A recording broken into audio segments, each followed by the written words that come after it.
नमस्कार दोस्तों, आप सब कैसे हैं। आई होप आप सब अच्छे होंगे और मन लगा के पढ़ाई भी कर रहे होंगे। दोस्तों, आज का जो हमारा टॉपिक है वो आदिकाल है। हम इसके पहले जो साहित्य इतिहास लेखन परंपरा थी उसको देख लिए थे। उसमें एक चीज आप लोग याद रखिएगा कि जो ग्रंथ बताए गए हैं वो तो इम्पोर्टेंट है ही, और ये पूछा जाता है किसने कालक्रम पद्धति का प्रयोग किया, तो किसने वर्णानुक्रम पद्धति का प्रयोग किया। और विधेयवादी पूछा जाता है तो विधेयवादी के जो कौन है, रामचंद्र शुक्ल हैं। वर्णानुक्रम अगर पूछता है तो ताशी और सिंगर आते हैं। और कालानुक्रम अगर पूछता है, सबसे पहले काल के आधार पर काल विभाजन किसने किया, तो ग्रियर्सन ने किया था। और ग्रियर्सन आते हैं मिश्रबंधु काल क्रम के अनुसार। और इसके बाद विधेयवादी में रामचंद्र शुक्ल का नाम आता है। समाजवादी पूछता है, समाजवादी में गणपत चंद्र गुप्त कह सकते हैं। तो इस तरह की चीजें, इस तरह का जो ये है पॉइंट है उसको आप लोग याद रखिएगा। आदिकाल में नामकरण भी पूछता है। नामकरण वैसे ज्यादातर लोगों को याद रहता है, उसकी भी ट्रिक हमने आप लोगों को बता दी है। आप वीडियोस पे जाके देख सकते हैं। और हाँ दोस्तों, अगर चैनल पर नए हैं तो चैनल को सब्सक्राइब कर लीजिएगा, लाइक कर दीजिएगा, शेयर कर दीजिएगा। यहाँ पर हम बहुत ही मज़ेदार तरीके से पढ़ते हैं, ट्रिक से चीज़ों को याद करते हैं, और जो बहुत सारे इम्पोर्टेंट फैक्ट होते हैं उसको भी हम याद करते हैं। एक मिनट, चलो। और आज हम आदिकाल में देखेंगे कि अपभ्रंश साहित्य क्या था। सबसे पहले अगर पूछता है कालक्रम में कौन आता है, तो सबसे पहले अपभ्रंश साहित्य का विकास होता है। सबसे पहले क्या आता है, अपभ्रंश साहित्य। एक बार कालक्रम में पूछा गया है कि कालक्रम लगाइए, अपभ्रंश था, सिद्ध साहित्य है, जैन साहित्य है, रासो साहित्य। तो याद रखना सबसे पहले क्या आता है, अपभ्रंश साहित्य आता है।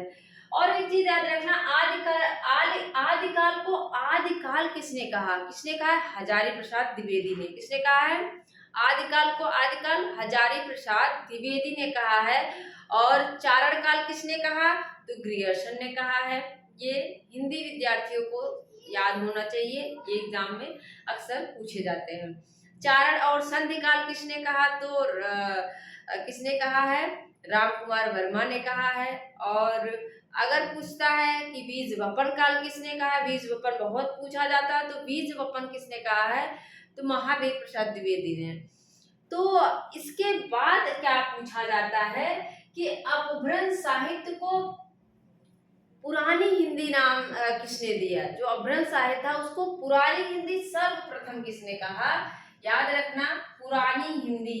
अपभ्रंश को क्या है, पुरानी हिंदी नाम से सर्वप्रथम किसने इसको बोला, सर्वप्रथम किसने कहा, तो गुलेरी ने, चंद्रधर शर्मा गुलेरी ने। किसने कहा, चंद्रधर शर्मा गुलेरी।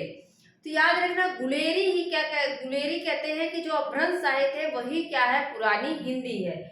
भोलाशंकर व्यास भी है। भोलाशंकर व्यास क्या कहते हैं, याद रखना, आप लोग इसको कहीं नोट भी कर लीजिए, पूछा जाता है। भोलाशंकर व्यास कौन है, भोलाशंकर व्यास है। इनका मानना है पुरानी हिंदी क्या है, अवहट्ट। अवहट्ट क्या है, पुरानी हिंदी अवहट्ट क्या है, अवहट्ट। तो ये चीज को याद रखना, अवहट्ट अगर शब्द पूछता है तो भोलाशंकर व्यास है। और जो रामचंद्र शुक्ल है वो प्राकृताभास, अपभ्रंश को क्या कहते हैं, प्राकृताभास हिंदी कहते हैं। शुक्ल याद रखना, ये पूछ सकता है, शुक्ल क्या कहते हैं अपभ्रंश को, प्राकृताभास हिंदी, प्राकृताभास हिंदी। मतलब इनका कहना है कि जो अपभ्रंश साहित्य है उसमें प्राकृत का आभास होता है, इसलिए वो प्राकृताभास हिंदी कहते हैं। राहुल सांकृत्यायन ने भी अपभ्रंश को पुरानी हिंदी नाम से आविर्भूत किया है। एग्जाम में पूछ सकता है किसने अपभ्रंश को पुरानी हिंदी नाम से नहीं पुकारा है, तो याद रखना उसमें गुलेरी भी आते हैं, भोलाशंकर व्यास और राहुल सांकृत्यायन भी आते। कौन है, राहुल भी आते हैं। ये नाम जो है आपके जहन में होना चाहिए, आपके दिमाग में होना चाहिए। गुलेरी है, भोलाशंकर व्यास है, रामचंद्र शुक्ल है और राहुल सांकृत्यायन है। इसके बाद अब हम देखते हैं अपभ्रंश साहित्य। अपभ्रंश साहित्य के प्रमुख कवि मैंने 7 यहाँ पे लिख दिए हैं। ये सातों कवि आपको याद होने चाहिए। पूछ लेगा कि अपभ्रंश साहित्य में कौन सा कवि नहीं आता है, तो आपको याद होना चाहिए। कौन है? स्वयंभू है, पुष्पदंत है, धनपाल है, जोइंदू, अब्दुल रहमान। कौन है? अब्दुल रहमान है, जिनदत्त सूरी और राम सिंह। राम सिंह। इसमें आप लोग देख रहे होंगे जैन जो जैन परंपरा है, जैन साहित्य है, उसके भी कवि हैं। तो हाँ, जो अपभ्रंश साहित्य लिखते थे उसमें से कुछ कवि क्या है, जैन परंपरा में भी आते हैं।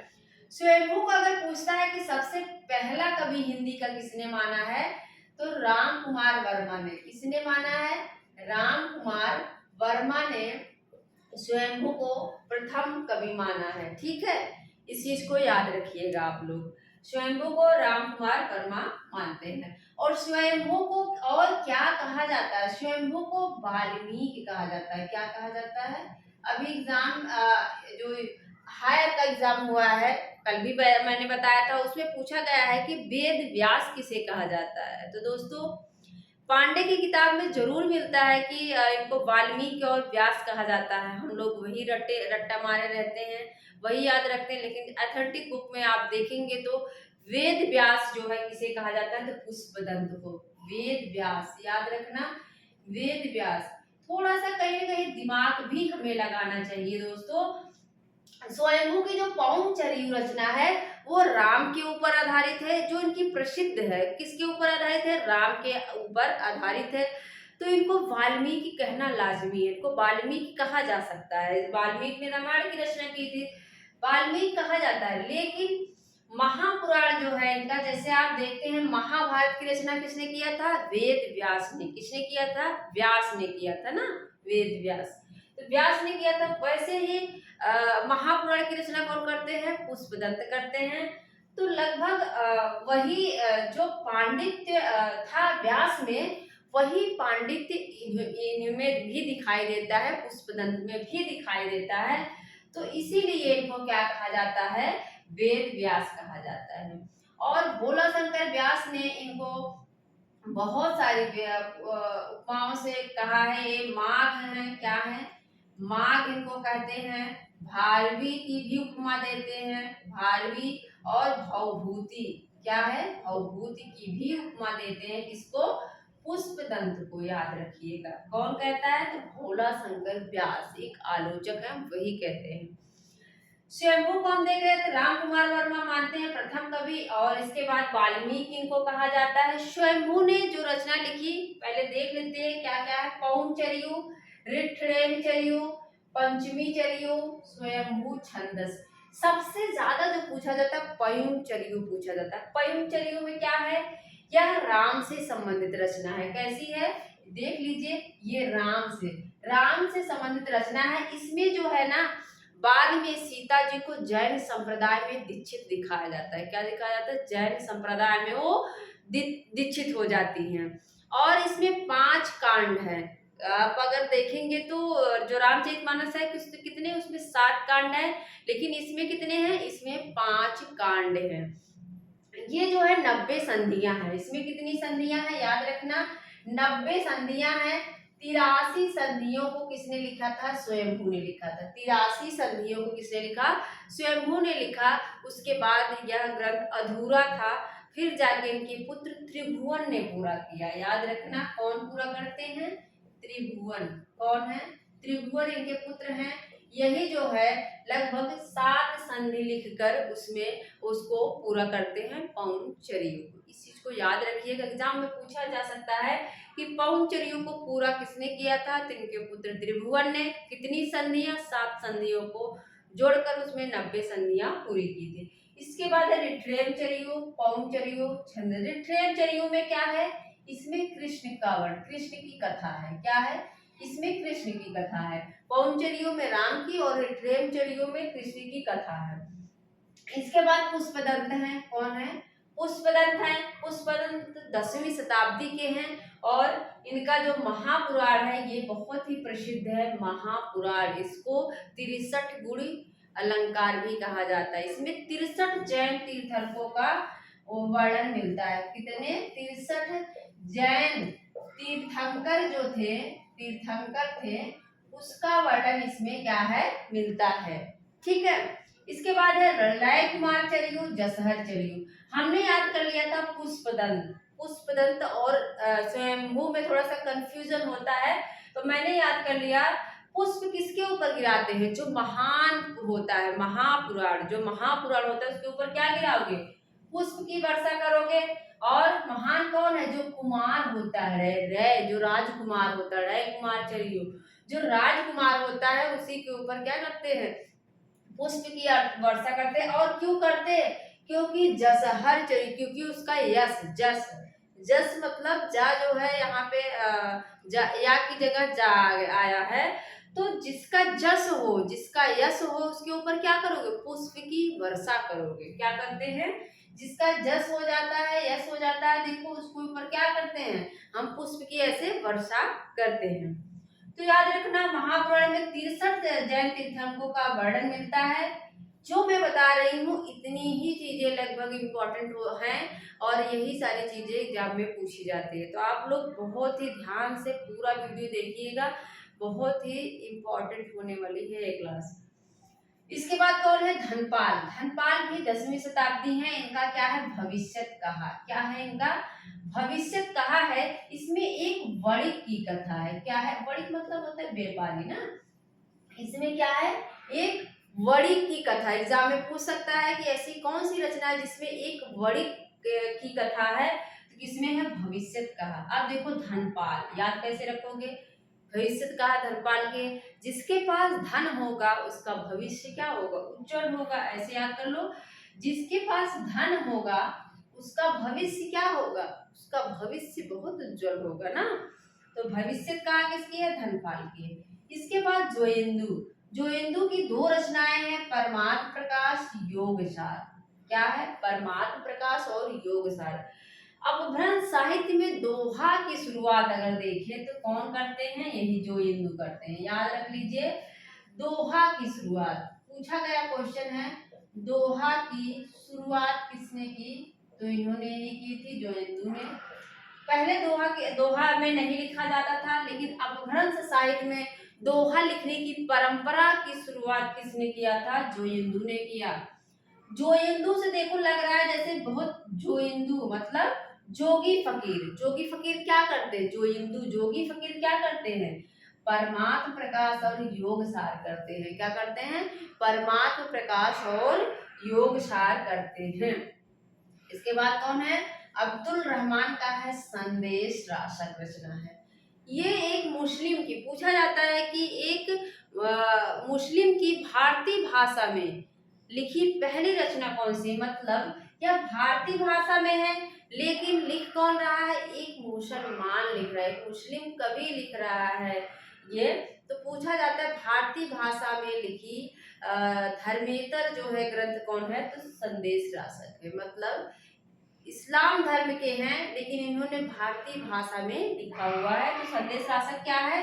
पूछा जाता है। तो ये क्या है? खंड काव्य है। क्या है? यह एक खंड काव्य है और विक्रमपुर की वियोगिनी का वर्णन है। याद रखना, विक्रमपुर की वियोगिनी का वर्णन है। पूछ सकता है विक्रमपुर की वियोगिनी का वर्णन किसमें है? तो संदेश राशक में है। इसमें जो है उसकी विरह व्यथा बताई गई है। इसके बाद है जिन दत्त सूर्य। एक है जिन धर्म सूर्य जो जैन में आते हैं, उनका भी देख लो। जिन दत्त और जिन धर्म में बहुत कंफ्यूजन होता है दोस्तों। जिन धर्म सूर्य की रचना है, कौन सी है? इनकी है जिन धर्म सूर्य की कौन सी रचना? उपदेश। उनका उपदेश रसायन है। इनका क्या रहेगा? उपदेश। जिन धर्म सूर्य, पहले इसको याद कर लेते हैं। जिन दत्त सूर्य, जिन दत्त का क्या है? उपदेश रसायन। अब देखो इसमें भी दा आया है और रचना में भी उपदेश आ रहा है, उपदेश रसायन रास। तो मैंने याद कर लिया, जो जिन होता है, जैसे जो जिन होता है, अलादीन का चिराग देखो क्या है? जिन है। तो जब बोतल में से भूत निकलेगा, जिन निकलेगा, तो उसको क्या करोगे? वो उपदेश, जिनको हम उपदेश देते हैं, जो उपदेश देंगे वही काम वो करने लगता है ना। तो जिन को क्या करते हो आप, उपदेश देते हो। ता भी आया है और ऐसे भी याद कर सकते हो। जिन दत्त सूर्य, जिन दत्त सूर्य क्या करते हैं, जिनको हम उपदेश देते हैं, उपदेश रसायन रास। इसके बाद क्या कौन सी रचना है, राम सिंह का है पाहु दोहा। क्या है, राम सिंह का पाहु दोहा।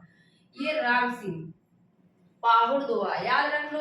सबकी ट्रिक मैंने बता दी है, कि नहीं बताई तो वैसे भी याद हो जानी चाहिए, पाहुड़ दोहा। अब जिन धर्म सूरी की कौन सी रचना है, ये तो अभी मुझे याद ही नहीं है। जिन धर्म सूरी, जिन धर्म सूरी, आप लोग कमेंट बॉक्स में बताइएगा, मुझे अभी याद नहीं आ रही है। इसकी मैंने ट्रिक बता दिया है जिन दत्त सूरी की। तो जिन धर्म सूरी की रचना आप लोग बताएंगे कि कौन सी है, ठीक है। आइए फटाफट फिर से हम रिवीजन कर लेते हैं, क्योंकि रिवीजन जो है बहुत ही इंपॉर्टेंट होता है, बहुत महत्वपूर्ण होता है। अपभ्रंश साहित्य है। अपभ्रंश साहित्य को सर्वप्रथम पुरानी हिंदी किसने कहा, तो गुलेरी ने कहा। प्राकृताभास किसने कहा, तो रामचंद्र शुक्ल ने कहा। औहट्ट किसने माना है, औहट्ट को पुरानी हिंदी तो भोला शंकर व्यास मानते हैं। इसके बाद जो है, जो राहुल सांकृत्यायन है, उनका भी कहना है कि जो पुरानी हिंदी कौन सी है, अपभ्रंश ही पुरानी हिंदी है।